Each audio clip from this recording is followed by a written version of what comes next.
നമസ്കാരം. യദുകൃഷ്ണൻ ഒരു സോഫ്റ്റ്വെയർ കമ്പനിയിലെ ജോലിക്കാരനാണ്. അവൻ വീട്ടിൽ നിന്നിട്ട് അവൻ വലിയൊരു വീട് വാടകയ്ക്ക് എടുത്തിട്ടുണ്ട്. ആ വീട്ടിൽ നിന്നിട്ട് അവൻ ജോലി ചെയ്യുന്നത്.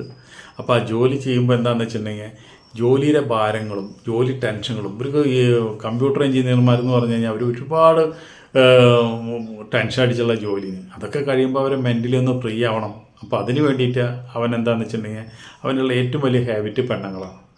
അപ്പോൾ ഈ 2 ദിവസം രാത്രിയും പകലും പണി കഴിഞ്ഞിട്ട് അതൊക്കെ ഒന്ന് റിലീഫാവാൻ വേണ്ടിയിട്ട് അവൻ എന്താ വെച്ചിട്ടുണ്ടെങ്കിൽ അവനൊരു പറ്റുപിടിയുണ്ട്. ഒരു ആളുടെ ഭാര്യയാണ്. അവളെ വിളിച്ചു, നീ ഇന്ന് വീട്ടിലേക്ക് വാടി, നമുക്കൊന്നും ഇവിടെ കൂടാം. ഞാൻ ആകെ ടെൻഷനായിരുന്നു. ഇപ്പം അതൊക്കെ റിലീഫായി, എല്ലാം വർക്കൊക്കെ വളരെ സ്മൂത്തായിട്ട് കഴിഞ്ഞു. അതുകൊണ്ട് നിങ്ങൾ വരാൻ പറഞ്ഞു. അയ്യോ, ഇന്ന് വരാൻ പറ്റില്ല, ചേട്ടൻ്റെ സിനിമയ്ക്ക് ടിക്കറ്റ് ബുക്ക് ചെയ്തിട്ടാണ് ഇരിക്കുന്നത്, ഞങ്ങൾ സിനിമയ്ക്ക് പോവാം, നമുക്ക് ഇനി ഒരു ദിവസം വരാം, ഞാൻ ന്യൂട്ടുകളാ എന്ന് പറഞ്ഞു. അങ്ങനെ അപ്പോൾ അത് കിട്ടിയില്ല. അവനാന്ന് വെച്ചിട്ടുണ്ടെങ്കിൽ കൊലപ്പിച്ച് നിൽക്കണം, എവിടെയെങ്കിലും കൊണ്ടുപോയി വിഷം ഇറക്കിയാലേ മൂപ്പർക്ക് പിന്നെ സമാധാനമുള്ളൂ. അങ്ങനെ മൂപ്പര് എന്താ വെച്ചിട്ടുണ്ടെങ്കിൽ മൂപ്പർക്ക് പരിചയമുള്ള ബോക്കറുണ്ട്. ബോക്കർ വിളിച്ചിട്ട് പറഞ്ഞു, നമ്മുടെ ശാലിനി ഇന്ന് ഒഴിവുണ്ടോ? അപ്പോൾ മൂപ്പര് ഇടയ്ക്ക് വിളിക്കാറുള്ള കസ്റ്റമറാണ്. ശാലിനോ? ബോക്കർ പറഞ്ഞു, അയ്യോ നീ മുമ്പ് പറയണ്ടേ, നിങ്ങൾക്ക് ഒരാഴ്ച മുമ്പ് പറയാറുണ്ടല്ലോ, അതൊക്കെ ഡേറ്റൊക്കെ വിടാറുണ്ടല്ലോ. അവളൊന്ന് ഭയങ്കര ബിസിയാണ്. പിന്നെ ആരാളെ?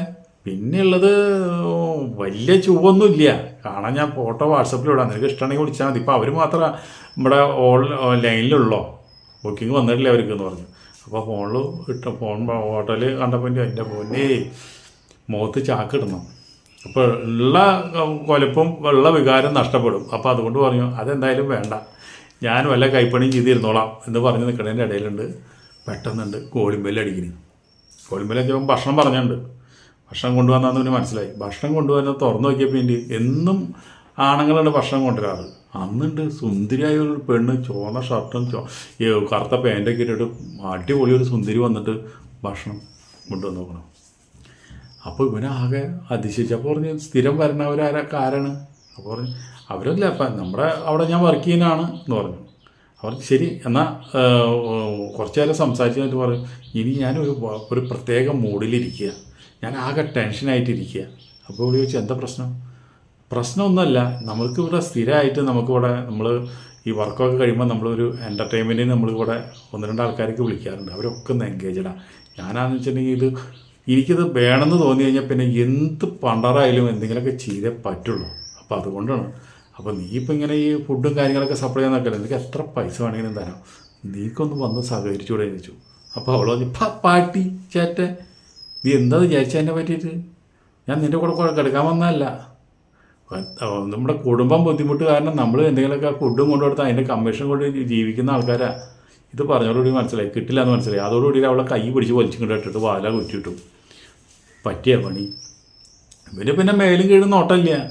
പിന്നെ എന്തായാലും ഞാൻ പിടിച്ച് പൊടി ഇട്ടു. അതോടുകൂടിയിട്ട് അവൻ്റെ കംപ്ലീറ്റ് ഡ്രസ്സൊക്കെ വലിച്ചു ഊരി അങ്ങനെ പിടിച്ച് വായിൽ കുറേ തുണിയും കുത്തി തീരി 2 കൈയും കൂടി 2 കട്ടിലവിടെ കെട്ടി വെച്ചു, 2 കാലും കെട്ടി വെച്ചു. എന്നിട്ട് പറഞ്ഞു, ഇപ്പം നീ എന്ത് പറയണു ചോദിച്ചു. അപ്പോൾ പറഞ്ഞു, ഇവൾക്ക് ഒന്നും മിണ്ടാൻ പറ്റില്ല. അപ്പോൾ പറഞ്ഞു, തുണി എടുക്കാൻ വായെന്ന്. അല്ല, ഇനി തുണി എടുക്കാൻ കുഴപ്പമില്ല എന്ന് പറഞ്ഞിട്ട് അവൻ തുണി എടുത്തു. ഇപ്പം നിനക്ക് എന്ത് തോന്നുന്നു? ഇപ്പം നീ ഇത്രയും വലിയ ചാരിത്രം സംസാരിച്ചല്ലോ, ഇപ്പം നീ ഇപ്പോൾ കിടക്കണമൊക്കെ നിന്നെ എനിക്ക് എന്ത് വേണമെങ്കിലും ചെയ്യാം എന്ന് പറഞ്ഞു. അപ്പോൾ പറഞ്ഞു, നിങ്ങളിങ്ങനെ ബലം പിടിക്കേണ്ട കാര്യമൊന്നുമില്ല, ഞാൻ ആദ്യം ഒന്നും അങ്ങോട്ട് പറഞ്ഞു, അതിൽ നിങ്ങൾക്ക് ഇങ്ങനെ കോപിക്കേണ്ട കാര്യം എന്താ ഉള്ളത്, ഇങ്ങനെയൊക്കെ ചെയ്യേണ്ട കാര്യമുണ്ടോ? നിങ്ങൾ കയ്യിൻ്റെ കട്ട കഴിച്ചാൽ നമുക്ക് സുഖമായിട്ട് കെട്ടൊന്നും ഇല്ലാണ്ട് നമുക്ക് പരിപാടി ചെയ്യാം, ഒരു പ്രശ്നമില്ല, ഞാൻ അംഗീകരിക്കുന്നു. പിന്നെ സാമ്പത്തികം തരണം, നല്ല പൈസ തരണം, നിനക്ക് പൈസ എത്ര വേണമെങ്കിലും തരാം, പൈസ നമുക്കൊരു വിഷയമല്ല, എന്തായാലും നീയും കൂടി സഹകരിച്ച് ചെയ്യുമ്പോൾ അതിൻ്റെ ഒരു സുഖം കിട്ടുള്ളൂ, അതുകൊണ്ടാണ് ഞാൻ പറയുന്നത്. അങ്ങനെ അവൻ കയ്യിൻ്റെ കെട്ടഴിച്ചു, കാലിൻ്റെ കെട്ടഴിച്ചു, എല്ലാം അഴിച്ചു, ഡ്രസ്സൊക്കെ എടുത്ത് കൊടുത്തു. എന്നിട്ട് പറഞ്ഞു, എന്തെങ്കിലും നമുക്ക് കൊണ്ടുവന്ന ഭക്ഷണമൊക്കെ ഒന്ന് കഴിക്കുക എന്ന് പറഞ്ഞു. അതിന് ഇവള് കൊണ്ടുവന്ന ഭക്ഷണം തന്നെ ഇവർ 2 പേരും കൂടി കഴിച്ചു. എന്നിട്ട് കുറച്ച് നേരമൊക്കെ വർത്തമാനം പറഞ്ഞിട്ട് പറഞ്ഞു, നമുക്ക് പരിപാടി തുടങ്ങില്ലേ എന്ന് പറഞ്ഞു. അപ്പോൾ അവൾ പറഞ്ഞു, നമുക്കൊരു പുതിയ ലൈനിലുള്ളൊരു പരിപാടി തുടങ്ങാം. അതെന്താണ്? നിങ്ങളിപ്പോൾ എന്നെ കെട്ടിയിട്ടില്ലേ, അതേപോലെ ഞാൻ നിങ്ങളെ കെട്ടിയിടാം, നിങ്ങളെ കെട്ടിയിട്ടിട്ട് ഞാൻ നിങ്ങളെ മുകളിൽ ഇരുന്നിട്ട് ഞാൻ നിങ്ങൾക്ക് ചെയ്തു തരാം എന്ന് പറഞ്ഞു. അതിനൊക്കെ നിനക്ക് പറ്റുമോ? അതിനൊക്കെ അങ്ങനെയുള്ളതൊക്കെ നിനക്ക് ചെയ്യാനറിയാം, പിന്നെന്താ, നമ്മളിതിലൊക്കെ ഭയങ്കര എക്സ്പേർട്ടല്ലേ, ഒന്ന് പരീക്ഷിച്ച് നോക്ക്. അപ്പോൾ പറയും, അത് കളിയാവും, എനിക്കും ഇഷ്ടമായി അത്. എന്തായാലും നീ എൻ്റെ കൈ പിടിച്ച് കെട്ട്. അങ്ങനെ 2 കൈയും പിടിച്ച് കെട്ടി, 2 കാലും പിന്നെ കെട്ടിയ പോലെ കെട്ടി. അതിൻ്റെ ഡ്രസ്സൊക്കെ ഊരി കഴിഞ്ഞു. അപ്പോൾ ഈ ഒലക്ക പോലെ നിൽക്കുന്നുണ്ട്. ഇവിടെ എന്തുണ്ടായിട്ടുണ്ടെങ്കിൽ അതങ്ങോട്ട് പിടിക്കല്ല, ഒറ്റ ഒട്ടിയാ അവൻ്റെ ജീവനെ പോയി എന്നുള്ളതാണ്. എന്നിട്ട് പറഞ്ഞേ, എടാ ചെറ്റ നാറി, നിൻ്റെ അടുത്ത് രക്ഷപ്പെടാൻ വേണ്ടി ചെയ്ത ഒരു അഭിനയമാണ് ഞാനിത്, നമുക്കിനി കാണാം എന്ന് പറഞ്ഞുകൊണ്ട് അവൾ നീ ഇവിടെ കെടുക്ക് എന്ന് പറഞ്ഞുകൊണ്ട് അവൾ സ്ഥലം വിട്ടു. അപ്പോൾ ഇവൻ അങ്ങനെ അവിടെ കിടന്ന് കുറച്ച് കഴിഞ്ഞപ്പോൾ അവൻ അതൊക്കെ പിടിച്ച് അഴിച്ച് രക്ഷപ്പെട്ടിട്ടാന്ന് വെച്ചിട്ടുണ്ടെങ്കിൽ അണ്ടിയുടെ അവിടെ വേദന എടുത്ത് ഒരു വഴിയുമില്ല. അതെൻ്റെ ഞരമ്പൊക്കെ പൊട്ടിന്ന് തോന്നുന്നുണ്ട്. മൂപ്പരായിട്ട് ട്രീറ്റ്മെൻറ്റൊക്കെ എടുത്തു. 2-3 ഒരാഴ്ച മൂപ്പർക്ക് ഇങ്ങനെ കവച്ച നടന്നത്. അതൊക്കെ കഴിഞ്ഞ് ഇങ്ങനെ ഒരു ദിവസം ഉണ്ട് ഇവളുണ്ട് ഈ ഒരു ഹോട്ടലിൽ വെച്ചിട്ട് ഇവളെ കണ്ടു. ഇവള് പിന്നെയും കണ്ടു. അപ്പോൾ ഇവള് കൊണ്ടേ തീ വന്നു. അത് പറഞ്ഞു, എങ്ങനെ നമ്മുടെ കല്യാണ സാമാനമൊക്കെ ശരിയായ ചോദിച്ചു. ഓ ശരിയായിടിയപ്പം, അതൊക്കെ ക്ലിയറായി, ഒരാഴ്ച പിടിച്ചു, എന്നാലും നാണക്കേടായി ആശുപത്രി എന്നിട്ട് മറ്റുള്ള കാര്യങ്ങളൊക്കെ. അങ്ങനെ ഇരിക്കുക എന്നോട് കളിച്ച. എന്തായാലും നീ നല്ല പണിയാണ് തന്നെ, ഞാൻ അങ്ങനെയൊന്നും വിചാരിച്ചില്ല കേട്ടോ, നീ ഇങ്ങനെയൊക്കെ ചെയ്യുമെന്ന് ഞാൻ വിചാരിച്ചില്ല. അങ്ങനെ ഇവർ ഫ്രണ്ട്സായപ്പോൾ പിന്നെ അങ്ങോട്ടും ഇങ്ങോട്ടും വിളിക്കലായി, സംസാരിക്കലായി. അങ്ങനെ ഇവർ വളരെയധികം ക്ലോസായി. അങ്ങനെ നിന്ന് കഴിഞ്ഞപ്പോൾ ഇവളിപ്പോൾ ചോദിച്ചു, അല്ല നിങ്ങൾക്ക് ഈ ഇങ്ങനെ ഒരു ഭക്ഷണം കൊണ്ടുവരുന്ന ആൾക്കാരും ഒരാൾ പരിപാടി ചെയ്തോളാൻ സമ്മതിക്കാണ്ടും നിങ്ങൾ ഇത്രയും ഹാർഷായിട്ട് ഇങ്ങനെ ഇത്രയും ക്രൂരമായിട്ട് ചെയ്യണതിൻ്റെ കാരണം എന്താണ്? ഇങ്ങനെയൊക്കെ ചെയ്യാൻ പാടൊരു പെണ്ണിനെ.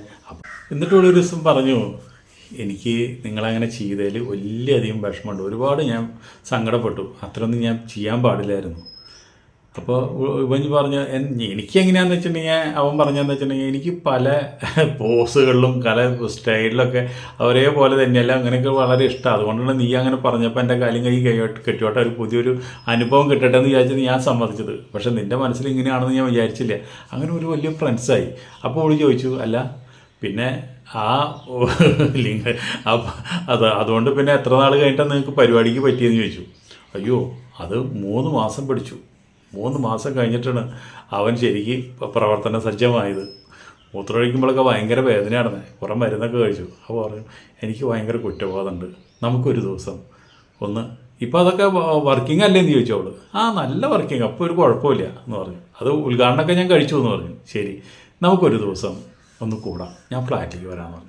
അയ്യോ ഫ്ലാറ്റിലേക്ക് വരണ്ടേ, ആ ഫ്ലാറ്റിലേക്ക് വരുമ്പോൾ എനിക്ക് പഴയ നീ ചെയ്ത കാര്യങ്ങളൊക്കെ വീണ്ടും ഓർമ്മ വരും. അപ്പോൾ അതുകൊണ്ട് ഫ്ലാറ്റ് വേണ്ട, വേറെ ഏതെങ്കിലും സ്ഥലം നമുക്ക് തിരഞ്ഞെടുക്കാം പറഞ്ഞു. അപ്പോൾ അവൻ പറഞ്ഞു, നമുക്കൊരു കാര്യം ചെയ്യാം, ഇപ്രാവശ്യം ഞായറാഴ്ച നമുക്ക് കാട്ടിൽ പോവാം. നമുക്ക് കാട്ടിൽ കിളികളും പ്രകൃതിയും ഒക്കെ കണ്ടു കിടന്നിട്ട് അവിടെ ചെയ്യാൻ പറ്റിയ സ്ഥലങ്ങളുണ്ട്. ഞാൻ അതുപോലെ ഒരാളെ കൊണ്ടുപോയിട്ടുണ്ടെങ്കിൽ അവിടെ പോയിട്ട് നമുക്ക് ചെയ്യാം, നല്ല രസമെന്ന് പറഞ്ഞു. അപ്പോൾ ഇവള് സമ്മതിച്ചു, ഓക്കെ എന്ന് പറഞ്ഞു. അപ്പോൾ പിന്നെ ഇവൾക്കാന്ന് വെച്ചിട്ടുണ്ടെങ്കിൽ സഹായങ്ങൾ ചെയ്ത് കൊടുക്കും. അപ്പോൾ ഇവള് പറഞ്ഞു, ഞാനങ്ങനെ പോണതൊന്നുമല്ല, പക്ഷെ നമുക്ക് വീട്ടിലെ ബുദ്ധിമുട്ടും അത്യാവശ്യം കുറച്ച് പൈസയുടെ ആവശ്യം വന്നു കഴിഞ്ഞാൽ ചിലപ്പോഴൊക്കെ നമ്മളങ്ങനെ ചെയ്യാറുണ്ട് എന്ന് പറഞ്ഞു. അപ്പോൾ ഒരു മനസ്സിലായി, അതൊക്കെ കുടുംബ പ്രാരാബ്ധം കാരണം ചില കാര്യങ്ങളൊക്കെ അവർ ചില അഡ്ജസ്റ്റ്മെൻറ്റിലൊക്കെ ചെയ്യുന്നു. അങ്ങനെ ഒരു ഞായറാഴ്ചയായി ഇവർ രണ്ടുപേരും കൂടി കാറിൽ പോയി. അവന് അങ്ങനെ കുറേ ചെന്ന് സ്ഥലത്ത് പിന്നെ അവിടെ നിന്നിട്ട് കാറ് പോവില്ല. അത് കഴിഞ്ഞ് അവർ അവിടെ ഇറങ്ങി ഒരു ഫുഡൊക്കെ കൊണ്ടുപോയിട്ടുണ്ടായിരുന്നു. അങ്ങനെ നടന്ന് വലിയൊരു കാടിൻ്റെ സ്ഥലത്തെത്തി. അങ്ങനെ അവിടെ എത്തിയിട്ട് ഇവർ അവിടെ നിന്ന് കുറേ നേരം വർത്താക്കാൻ പറഞ്ഞു. നന്നായി പരിപാടിയൊക്കെ കഴിച്ച് അടിപൊളിയായിട്ട് നല്ല ഓപ്പൺ എയറിൽ പരിപാടിയൊക്കെ കഴിഞ്ഞ് ഇങ്ങനെ ഇരിക്കുന്ന സമയത്തുണ്ട് അവിടേക്ക് 2-3 ആൾക്കാർ വരുന്നു. ബൈക്കേഴ്സാണ് അവർ വരുന്നു. അവർ വന്നതോടെ ഇവർ വേഗം ഇനിയിപ്പോൾ അവർ കാണണ്ടെന്ന് വിചാരിച്ചിട്ട് ഇവർ വേഗം ഒളിച്ചു നിന്നു. പക്ഷേ ഇവരെ കാലക്കേടിന് നൽകി അവർ കാണുകയും ചെയ്തു. ഇവരെ അടുത്തേക്ക് വരികയും ചെയ്തു. ഇവളെ കയറി പിടിക്കാൻ നിന്നപ്പോൾ ഇവൻ സമ്മതിച്ചില്ല. അവൻ തട്ടി മാറ്റാൻ നിന്നു. പക്ഷെ അവർ ഇവനെ അവിടെ അടിച്ചിട്ടിട്ട് അവളെ ഓരോരുത്തരായിട്ട് പോയിട്ട് ആ 3 പേരും 2 പേരും പരിപാടി ചെയ്തു. ഒരാൾ പറഞ്ഞു എനിക്ക് വേണ്ടാന്ന് പറഞ്ഞു. അപ്പോൾ ഇവൻ്റെ അടുത്തിരുന്ന ഒരാൾ എന്നിട്ട് പറഞ്ഞു, നിങ്ങൾ ആദ്യം തന്നെ ഈ ഒറ്റയ്ക്കൊക്കെ ഈ ഒരു പെണ്ണിനെ കൊണ്ടുവന്ന് ഇതുപോലെ കാട്ടിലേക്കൊക്കെ വന്നു കഴിഞ്ഞ് കഴിഞ്ഞാൽ എന്തെങ്കിലും വല്ല കുടിക്കാൻ വന്ന ആൾക്കാരോ അല്ലെങ്കിൽ ഇതുപോലെ ഞങ്ങളെ പോലെയുള്ള ബൈക്കേഴ്സോ ആരെങ്കിലുമൊക്കെ കണ്ടു കഴിഞ്ഞാൽ അവർക്കാന്ന് വെച്ചിട്ടുണ്ടെങ്കിൽ ഞങ്ങളൊക്കെയാണെന്ന് വെച്ചിട്ടുണ്ടെങ്കിൽ ഒരു പോലീസിന് പോലും ഞങ്ങളെ പിടുത്തം കിട്ടില്ല. ഞങ്ങളിങ്ങനെ ട്രാവൽ ചെയ്ത് പോണവരാ. ഇന്ന് ഇവിടെയാണെന്ന് വെച്ചാൽ നാളെ ഞങ്ങൾ കാശ്മീരിലാവും. അപ്പം നിങ്ങളിങ്ങനെയൊക്കെ ചെയ്യാനൊക്കെ തെറ്റല്ലേ? നിങ്ങളല്ലേ ഈ കുഴിയിൽ വന്ന് ചാടിയത്? ഞാനിങ്ങനെയുള്ള കാര്യങ്ങളിലൊന്നും ഞാൻ ബന്ധപ്പെടാറില്ല. ഇപ്പോൾ സ്ത്രീകളായിട്ട് അങ്ങനെ ഒരു സ്ത്രീയുടെ ശാപം ഞാൻ എൻ്റെ തലയിൽ വയ്ക്കാറില്ല. അതുകൊണ്ട് ഞാൻ പരിപാടി ചെയ്യാത്ത. പക്ഷെ എൻ്റെ കൂട്ടുകാരങ്ങനെയല്ല. അവർ മൃഗീയമായിട്ട് ചെയ്യും. അവർ കഞ്ചാവും മയക്കുമരുന്നൊക്കെ കഴിക്കുന്ന ആൾക്കാരാണ്. നമ്മൾ വല്ല ബീറും ബ്രാൻഡിക്ക് നമ്മൾ കഴിക്കുള്ളൂ. അപ്പോൾ അവർ ചെയ്തേ പറ്റുമോ? അപ്പോൾ ഇവനും മനസ്സിലായി ഇവൻ ചെയ്ത തെറ്റെന്താണെന്നുള്ളത്. അവർ 2 പേരും മൃഗീയമായി പരിപാടി എടുത്തിട്ട് പറഞ്ഞു, ഇവൻ എന്നെ ഇട്ട് കൊടുത്തു. എന്നിട്ട് പറഞ്ഞു, ഇതിപ്പോൾ ഞങ്ങളൊന്നും ചെയ്തു എന്ന് വിചാരിച്ചാൽ കുഴപ്പമൊന്നുമില്ല, നീ ചെയ്ത പോലെ ഞങ്ങളൊന്നും ചെയ്തു എന്ന് വിചാരിച്ചാൽ കുഴപ്പമൊന്നുമില്ല. പട്ടി കഞ്ഞാളം കുടിച്ച് കഴിഞ്ഞാൽ പാത്രം കൊണ്ട് പോകില്ല, ഞങ്ങൾ ഞങ്ങളുടെ വഴിക്ക് പോകണം. ഇനി കേസും പുലിവാലായിട്ട് ഞങ്ങളുടെ പിന്നാലെ വന്നാൽ ഞങ്ങൾ കിട്ടില്ല കേട്ടോ എന്ന് പറഞ്ഞിട്ട് അവർ 3 ബൈക്കേഴ്സ് അവരെ പണിക്ക് പോയി. ഇവൾക്കാന്ന് വെച്ചിട്ടുണ്ടെങ്കിൽ ഭയങ്കര ടെൻഷനായി. ഇത്രയും വലിയൊരു ആപത്തിൽ ഇവർ വന്ന് ചാടിയത്. അതോടുകൂടിയിട്ട് ഇവനായിട്ടുള്ള കമ്പനി അതോടുകൂടി അവൾ നിർത്തി. അപ്പോൾ ഓരോരോ സമയത്ത് ഓരോരോ സാഹചര്യത്തിൽ ഓരോരുത്തർക്കും സംഭവിക്കുന്ന കാര്യങ്ങളാണ്. ഈ വികാരം കാമം എന്ന് പറഞ്ഞു കഴിഞ്ഞാൽ എപ്പോഴും ആർക്കും മടക്കി അത് ഒതുക്കി കടിച്ചമർത്തി വയ്ക്കാനൊന്നും പറ്റില്ല. അതൊക്കെ ചില രൂപത്തിൽ ചില സമയത്ത് അതൊക്കെ പുറത്ത് വരും. അപ്പോൾ എന്ത് റിസ്ക്കുള്ള കാര്യങ്ങളായാലും നമ്മൾ ചെയ്തു പോകും. അത് ആരുടെയും തെറ്റല്ല, കുറ്റമല്ല. അത് നമ്മുടെ സ്ത്രീനെയും പുരുഷനെയും ഇവിടെ ദൈവം സൃഷ്ടിച്ചിട്ടുണ്ടല്ലോ. അത് അദ്ദേഹത്തിനോട് ചോദിച്ചാൽ മതി എന്താ ഇങ്ങനെ ചെയ്യുന്നുള്ളത്. ഓക്കെ, അടുത്ത വീഡിയോ നമുക്ക് വീണ്ടും കാണാം. അതോടെ നിങ്ങൾക്ക് എല്ലാവർക്കും നന്ദി, നമസ്കാരം.